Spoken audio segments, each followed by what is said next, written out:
है और हमारे साथ जुड़ गए। इनफैक्ट तो संदीप जी अपना सवाल पूछेंगे यहाँ। मैं ये जानना चाहता हूँ कि एनपीएस पर इतनी चर्चा हो रही है सरकारी और गैर सरकारी स्तर पर। अगर सरकार एनपीएस को इतना बढ़ावा देना चाहती है तो इसको न्यू रिजीम में क्यों नहीं डाला गया है? चलिए, ये भी एक अच्छा सवाल है शरद जी के, एनपीएस को न्यू रिजीम में क्यों नहीं रख लिया गया, ताकि लोगों को फायदा हो जाता उसका भी और टैक्स में अगर कुछ बेनिफिट मिलता नई टैक्स रिजीम में तो भी। जी हाँ, मेरे ख्याल संदीप का सवाल विपिन आ रहा है, क्योंकि मैंने तो सुना है कि इस एनपीएस पर इलेक्शन भी जीते और हारे जा रहे हैं। मुझे नहीं पता कहां तक ये बात सच है या नहीं है। जी। और एनपीएस को लेके, जी हाँ बिल्कुल ठीक बात है, एनपीएस को लेके बहुत चर्चा है और ओपीएस का जब जिक्र आता है तो कान भी खड़े हो जाते हैं सब सरकारी एम्प्लॉइज के। जी हाँ, एनपीएस को, ये बात आपकी ठीक है कि एनपीएस, क्योंकि एटीसीसीडी 1B में 50,000 रुपए की अतिरिक्त डिडक्शन मिलती है एटीसी के अलावा, तो इसलिए ऐसा बिल्कुल आपने ठीक कहा, लॉजिकली इसको डाला जाना चाहिए था, क्योंकि अगर ये डाला जाता तो शायद एनपीएस की तरफ रुझान और बढ़ जाता। पर मुझे लग रहा है न्यू रेजिम में जो मंशा है सरकार की वो ये है कि डिडक्शंस और एग्जेम्पशंस को 70 से ज्यादा विपिन डिडक्शंस और एग्जेम्पशंस हैं कि धीरे धीरे इनको फेस आउट किया जाए, टैक्स प्रोसेस को सिंपल बनाया जाए, आसान बनाया जाए, आम आदमी के समझ में आने वाला बनाया जाए। मुझे लग रहा है इस बात को लेकर संदीप जी एनपीएस को भी उसी के साथ मिला दिया गया है। और बाकी आपकी बात ठीक है, एनपीएस आजकल की चर्चा में एक स्पेशल है, परंतु फिलहाल उसको बाकियों के साथ ही ट्रीट किया जा रहा है।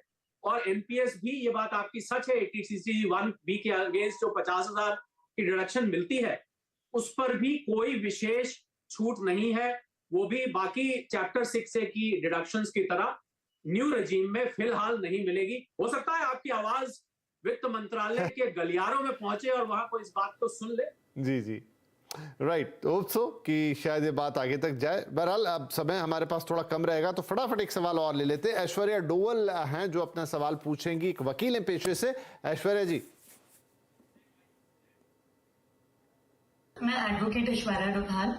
सर, मेरा सवाल ये है कि बजट भाषण में रिसेंटली सुनने में आया था कि स्टैंडर्ड डिडक्शन न्यू रेजिम के तहत सभी को 2500 रुपए फालतू मिलने वाले थे, यानी कि टोटल 52,500 रुपए मिलने वाले थे, लेकिन अभी पता लगा है कि केवल 50,000 रुपए ही मिलेंगे। तो ये क्या कंफ्यूजन है सर, प्लीज क्लैरिफाई कीजिएगा। मतलब 2,500 रुपए का थोड़ा सा लोचा। जी शरद जी। जी हाँ बिल्कुल, मुझे याद है जब बजट स्पीच आई थी, मैं आपके साथ मुंबई में ही था और वो अनाउंसमेंट में 2500 रुपए ऐसा लग रहा था जैसे कि 50 बढ़ के 52,500 हो गया है।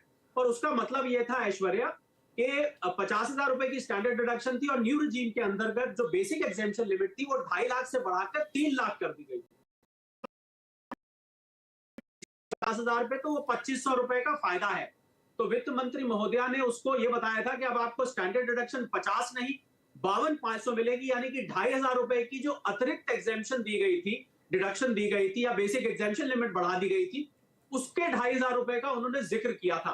तो उन्होंने जब दोनों को मिला के बताया तो सुनने में ऐसा लगा, बिल्कुल ऐश्वर्या आपका कंफ्यूजन जायज है, सुनने में ऐसा लगा कि स्टैंडर्ड डिडक्शन बढ़ के 52,500 हो गई, पर हकीकत यह है कि स्टैंडर्ड डिडक्शन 50 की 50 ही है और 2,500 रुपए basic exemption limit new regime में बढ़ने से ये फायदा उसमें जुड़ के दिखाई देने लगा। तो मैं उम्मीद करता हूं आपका कंफ्यूजन दूर हो गया होगा। जी शरद जी, क्विकली इन 30 सेकंड्स एक सवाल मेरी तरफ से कि बहुत सारे जो नए लोग हैं जो हाल फिलहाल में नौकरी, अपनी पहली नौकरी शुरू कर रहे हैं, उनके एक कलेक्टिव सवाल उनका कि उनके लिए नई टैक्स रिजीम या पुरानी।